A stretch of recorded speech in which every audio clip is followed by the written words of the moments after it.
Buenos días. Continuando con el ciclo de capacitaciones, vamos a tocar en esta ocasión lo referente al control de signos vitales. Un tema sencillo, pero a la vez de mucho cuidado porque dependemos de estos valores para tomar decisiones. Los signos vitales, como saben ustedes, corresponden a la presión arterial, ritmo cardíaco, frecuencia respiratoria y temperatura. Cada uno de ellos tendrá un capítulo aparte. Vamos a empezar hoy hablando sobre la presión arterial. Y mi objetivo es tanto dar algunas bases de la fisiopatología, como en todo proceso, pero además incidir sobre la toma correcta de la presión, la medición correcta de la presión arterial, y de ahí ver un poco las consecuencias que tiene cada una de estas alteraciones de signos vitales en la salud del paciente. Primero, la hipertensión arterial. Bueno, como concepto es la fuerza que ejercen la sangre sobre las paredes de las arterias.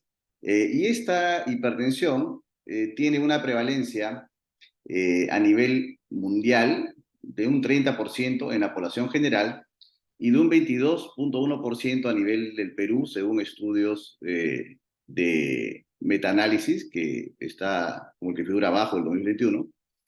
Entonces, la prevalencia en el país es de 22% en la población adulta en general y de 30% en el mundo, pero a nivel del adulto mayor, esta prevalencia aumenta a más del 50% en el mundo y llega a 49% en estudios nacionales aquí en el país.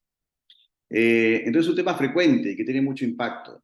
Para entender un poquito la fisiopatología, o sea, de qué depende la presión arterial, tengamos en mente este esquema, que es muy simple. Los factores que determinan siempre la presión arterial son dos: el gasto cardíaco y la resistencia periférica.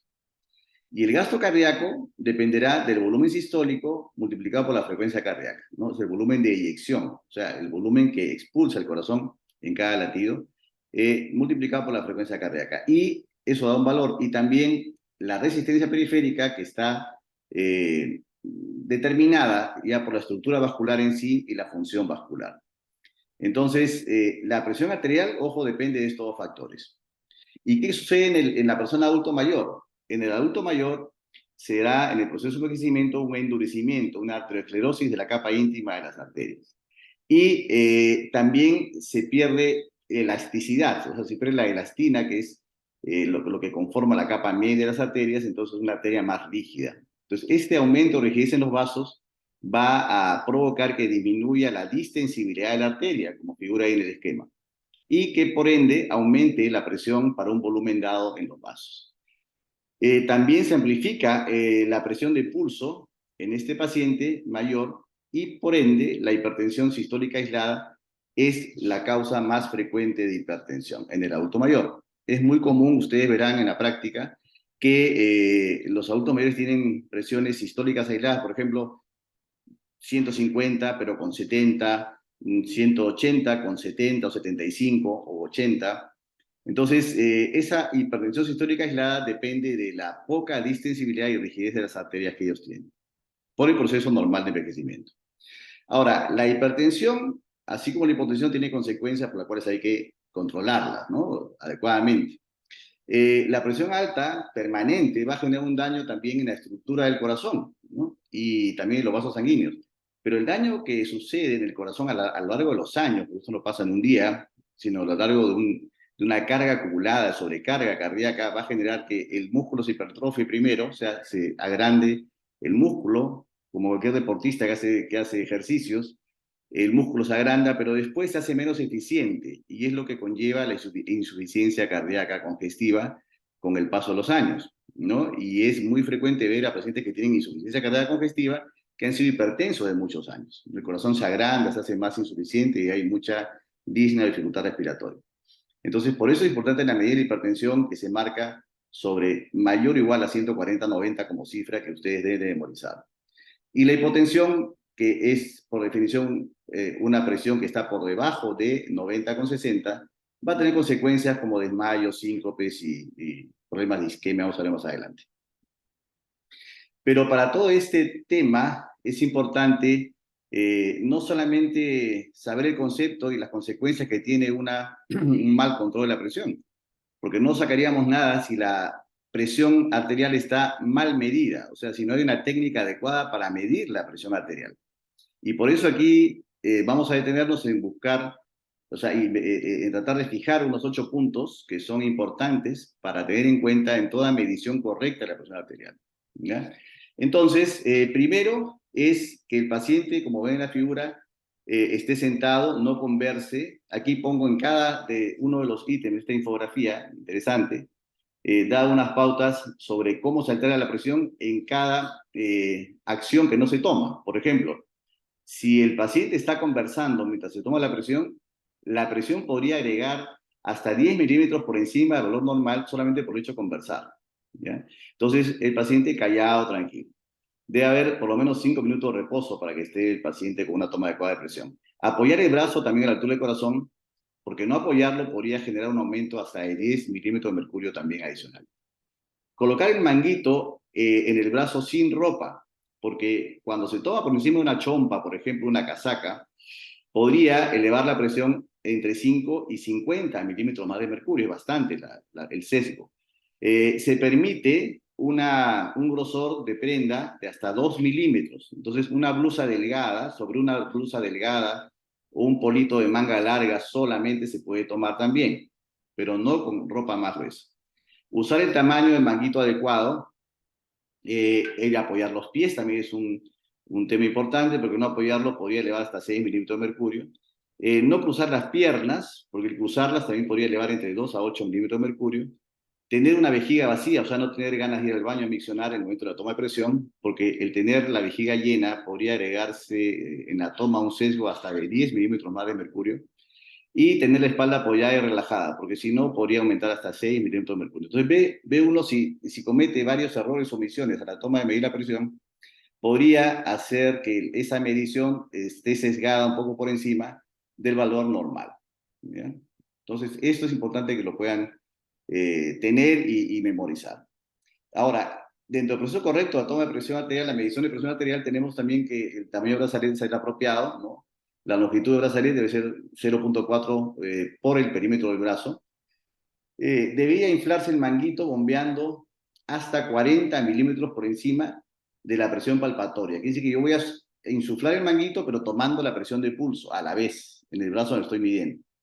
Entonces, cuando esa presión de pulso desaparece, o sea, ya no palpo el pulso, ya no lo ausculto el pulso a la hora que subo, le doy 40 milímetros más de mercurio por encima de la ausencia de pulso. Y ahí yo voy a saber que no voy a caer en la ventana ocultatoria donde puedo falsear el dato de hipertensión, sobre todo de la presión sistólica. Ahora, luego que alcancé esos 40 milímetros de mercurio, voy a descender lentamente a 2 milímetros de mercurio por segundo de velocidad. Y así voy a captar el primer latido que correspondería a la presión sistólica. ¿Ya? Y esperaré desinflar el brazalete hasta el punto en que el sonido se detiene y esta sería la presión diastólica. ¿Ok? Ahora, en cuanto a normalidad de la presión arterial, la primera normalidad será la hipertensión, ¿no? Y esta, como repito, grábese la cifra, será presiones que yo capte por encima de 140 a 90, ¿no? Mayores o iguales a 140,90. Como síntomas, muchos de los pacientes pueden ser asintomáticos, por eso se llama que la hipertensión es el asesino silencioso. Hay también posibilidad que haya cefaleas matutinas, hemorragias nasales cuando hay picos hipertensivos muy elevados y ritmo cardíaco regular, alteraciones visuales, acúfenos o zumbidos de oído. En caso de hipertensión grave puede haber fatiga, incluso náuseas, vómitos, confusión, ansiedad, dolor torácico. En cuanto a los criterios para medir la presión y saber en qué nivel estamos con nuestro paciente, esto también tómenle una captura de pantalla si desean, porque ténganlo a la mente, son las nuevas guías de manejo europeas de hipertensión del 2023, pero muchas guías hablan de criterios muy similares en los años anteriores. Entonces, la presión óptima se sabe que va a estar en menos 120 a 80, o sea, menor a 120 a 80. Una presión normal se considera entre 120 y 129 y entre 80 y 84 de diastólica. Pero ya se considera una presión normal alta por encima de 130 a 139 y por encima de 85 a 89. La hipertensión grado 1, que es la que tenemos que captar y estar atentos a ver si está presente en nuestro paciente, es la presión que fluctúa entre 140 a 159 o 90-99. Eso, si está con esa cifra nuestro paciente, podemos decir que es un hipertenso grado 1. Ahora, la hipertensión grado 2 eleva sus límites a por encima de 160-179 en la sistólica y la presión diastólica en 100-109. Ahora, la hipertensión grado 3 estaría por encima de 180 o mayor a 110. La hipertensión sistólica aislada, ojo, es la presión que solamente la sistólica se eleva por encima o mayor o igual a 140, pero la diastólica se mantiene por debajo de 90. Y la hipertensión diastólica aislada es cuando la cifra de presión es menos de 140 en la sistólica, pero es más de 90 en la diastólica. Es importante este gráfico, que va a ser también motivo de examen. Ahora, como causas de hipertensión arterial, tenemos algunas que son secundarias, ¿no? Y cuando no está presente es esta y no se demuestra otra causa más en un paciente que recientemente es hipertenso, decimos que hay la hipertensión esencial que no tiene la causa definida. Pero las causas secundarias que uno debe investigar en un paciente nuevo es si hay arteriosclerosis, si hay apnea obstructiva del sueño, si hay una enfermedad renal crónica, si hay una enfermedad tiroidea, una enfermedad de la glándula suprarrenal o fármacos que están estimulando la hipertensión. La hipertensión también tiene factores de riesgo, como son sobrepeso, la edad avanzada, el sexo masculino, el caso de la raza negra tiene más tendencia a hipertensión, la historia clínica familiar, si papá o mamá son hipertensos, hay más chance que sea la hipertensión heredada, la inactividad física, la dieta alta en sal y baja en potasio, el tabaquismo también, el alcohol en exceso y enfermedades crónicas como la diabetes, la enfermedad renal crónica y la apnea del sueño. Ahora, en cuanto a la otra normalidad de la presión arterial, cuando uno mide, puede ser la hipotensión, que se califica como presiones menores de 90-60. Los síntomas son bastante clásicos, se puede haber mareo, aturdimiento, desmayos, ¿no? O síncopes, visión borrosa, náuseas, fatiga, falta de concentración, confusión, especialmente en el paciente mayor puede haber delirio, ¿no? Confusión, desubicación, piel fría, húmeda, pálida, respiración rápida y poco profunda y pulso débil y acelerado. Como complicaciones directas de hipotensión son muy serias, porque puede causar no solamente mareos, sino desmayos, caídas, ACV isquémico, infarto cardíaco y muerte. Entonces, una presión de este tipo es una urgencia, hay que comunicarla rápidamente. Ahora, causas pueden ser cardíacas, de que está pasando por el paciente por un infarto inmediato, o sea, es algo súbito, o una valvulopatía, una válvula que se rompió, una insuficiencia valvular, problemas endocrinos como problemas de hipotiroidismo, o hipoglicemia, o enfermedad de Addison, o lo que se llama la insuficiencia suprarrenal, que puede ser primaria o secundaria, la deshidratación, hemorragias, que son agudas. A veces el paciente está recientemente con un sangrado que todavía no expulsa y puede estar hipotenso en ese momento. Puede estar siendo como consecuencia de una sepsis, la hipotensión, o sea, la sepsis causa vasodilatación por toxicidad de los gérmenes que están rondando en sangre y hace vasodilatación y la presión central cae. Igual con anafilaxis, que es una reacción severa, alérgica, y también con muchos fármacos tipo diuréticos, alfa bloqueadores como la tamsulosina, que se usa mucho en próstata, beta bloqueadores como el atenolol, bisoprolol, antiparkinsonianos como la levodopa puede causar también hipotensión, algunos antidepresivos tricíclicos como la mitriptilina, fármacos de difusión eréctil también pueden causar hipotensión. Ahora, para terminar este capítulo de repaso, también quiero hacer un alto en el tema de la hipotensión ortostática, que es bastante frecuente en pacientes mayores. ¿Qué cosa es la hipotensión ortostática? Es la hipotensión que sucede por el cambio de postura de un paciente. ¿Esto cómo se califica? Si yo estoy evaluando a un paciente que sospecho por mareos o por síntomas adicionales que puede estar con una hipotensión ortostática, yo primero le tomo la presión en decúbito dorsal, o sea, echado, y después lo siento, ¿no? Y espero 3 minutos, entre 2 o 3 minutos, y le tomo la presión arterial. Si encuentro una caída en la presión sistólica de más de 20 milímetros de mercurio o igual a 20, por ejemplo, si le capté echado en 120 y sentado me baja a 100 o menos, este paciente tiene una hipotensión ortostática. Igualmente, si la diastólica cae por encima de 10 milímetros de mercurio. O sea, si estaba en la presión en decúbito, yo la encontré en 85 y lo siento, y está en 75 o menos, es también un criterio de hipotensión ortostática. Y esto en un lapso de 3 minutos del cambio de postura. Es importante cuando hay sospecha de esto, medir la presión en 2 posiciones, en decúbito y en posición sentado. Causa de esto, en casos de deshidratación, por ejemplo, por causa de fiebre, vómitos o diarrea, puede haber este tipo de hipotensión ortostática y puede generar caídas también, ojo. Problemas cardíacos como bradicardia, que por lo menos este bradicardio con frecuencia menos de 60 por minuto, con problemas de válvulas cardíacas o que haya un ataque cardíaco o insuficiencia cardíaca en ese momento.